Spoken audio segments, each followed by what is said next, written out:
이 프로그램은 2026년도 강원특별자치도 지역언론발전 지원사업의 지원을 받아 제작되었습니다.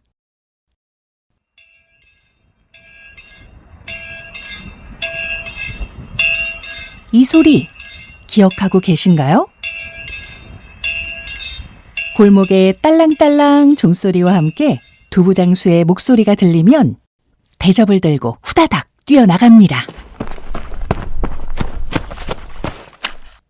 우리 집 앞을 막 지나친 아저씨를 불러세워 두부 한 모를 받습니다. 혹여 두부가 깨질까 조심조심하며 모시고 들어옵니다. 아마도 오늘 밥상에는 따끈하고 고소한 두부가 올라올 것 같습니다.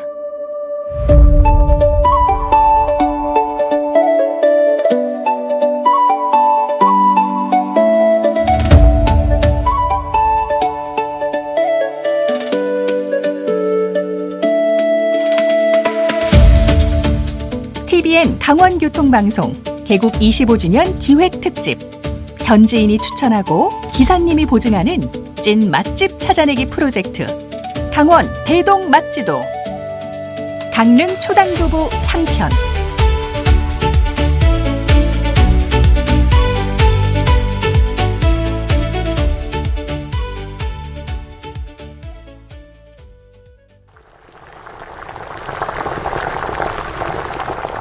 두부를 넣은 된장찌개, 기름에 부친 두부 부침, 칼칼하게 졸인 두부조림,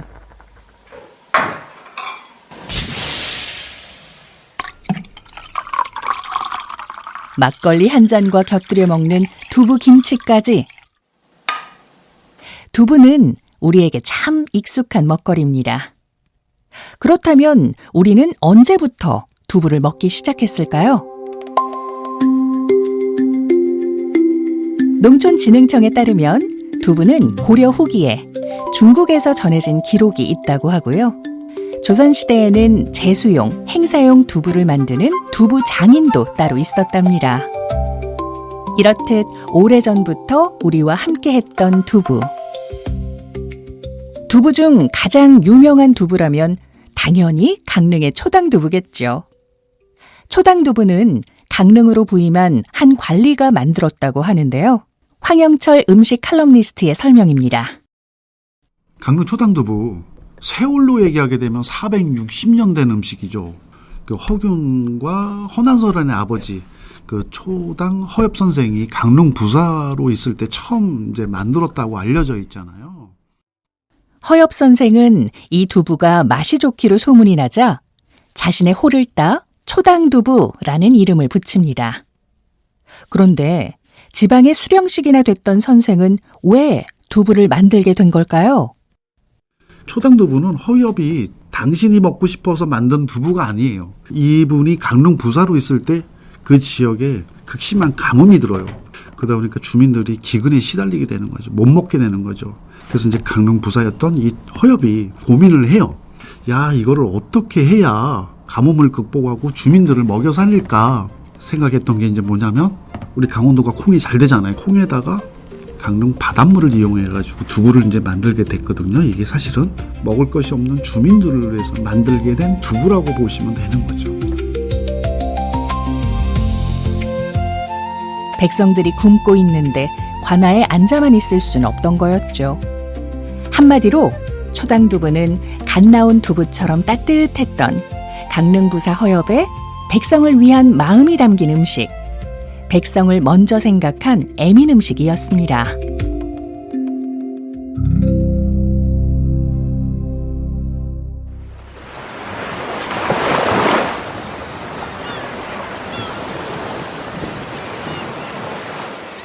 초당두부를 유명하게 만든 맛의 비법은 바로 해수, 바닷물입니다. 하지만 처음부터 맛을 위해 넣은 건 아니었습니다. 이 이야기를 하려면 동해안의 소금 이야기부터 해야겠네요. 여러분은 동해안에서 염전을 보신 적이 있나요? 사실 동해안에도 염전이 있었습니다. 하지만 서해나 남해의 소금 생산 방식과는 사뭇 달랐습니다.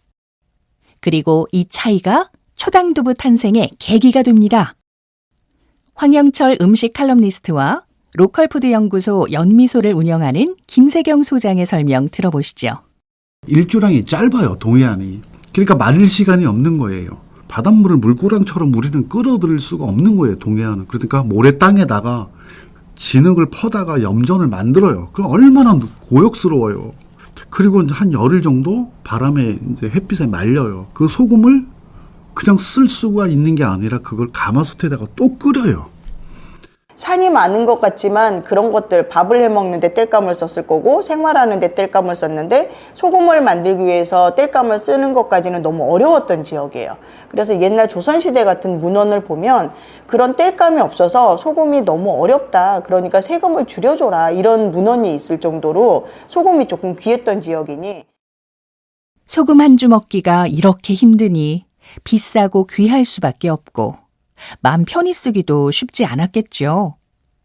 그때 허엽 선생이 생각해낸 것이 바로 지척에 있는 바닷물이었습니다. 고소하고 담백한 콩맛에 바닷물로 은은하게 간을 맞춘 초당두부. 기발한 묘수였습니다.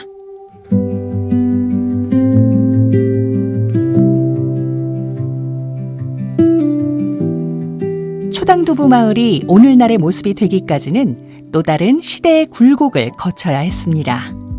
한국전쟁 직후에 강릉에 많은 남자분들이 납북을 당하거나 희생을 당해요, 실제로. 그러니까 먹고 살 길이 없잖아요. 그 부녀자들이라든가 또 아내들이. 그러니까 가장 손쉬운 게 뭐예요? 일단 콩은 많잖아요. 강원도 잘 되니까. 강릉도 잘 되니까. 허엽 선생이 두부를 또 만들었던 그런 역사적인 배경도 있고, 그러니까 전통은 계속 이어져 왔었죠.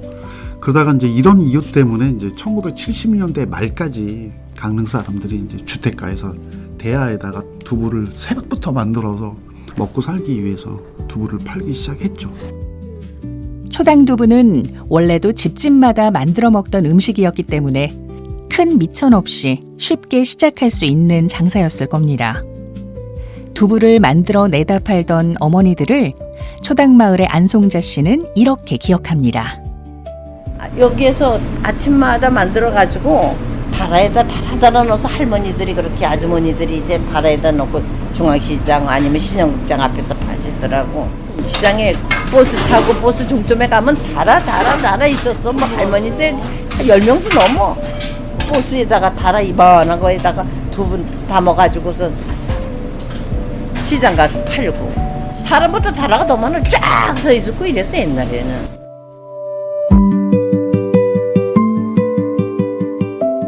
가족을 위해서라면 새벽부터 일어나 두부를 만들고 함지박을 이고 지는 수고를 마다하지 않았습니다. 두부는 더없이 부드러웠지만 두부를 만드는 초당마을 어머니들의 생활력은 질기고 강했습니다.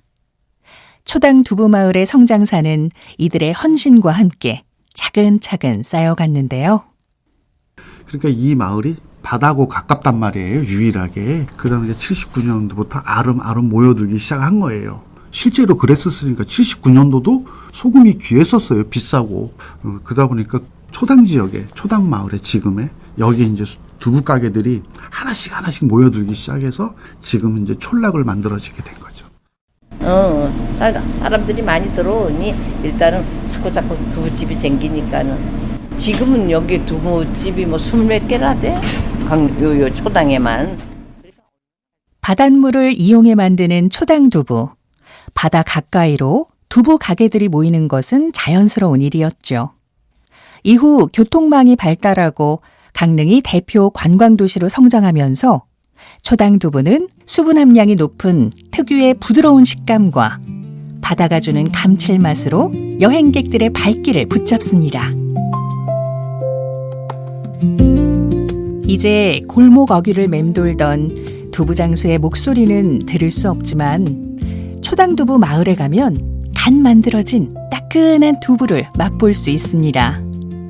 이 두부에는 백성을 살리고자 했던 허엽 선생의 지혜와 가족의 생계를 위해 새벽을 깨웠던 초당마을 어머니들의 강인함도 들어 있습니다.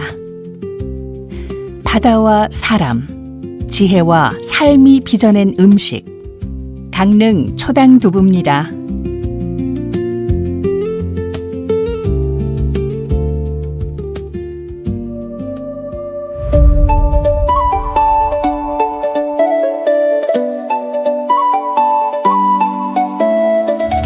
TVN 강원교통방송 개국 25주년 기획특집.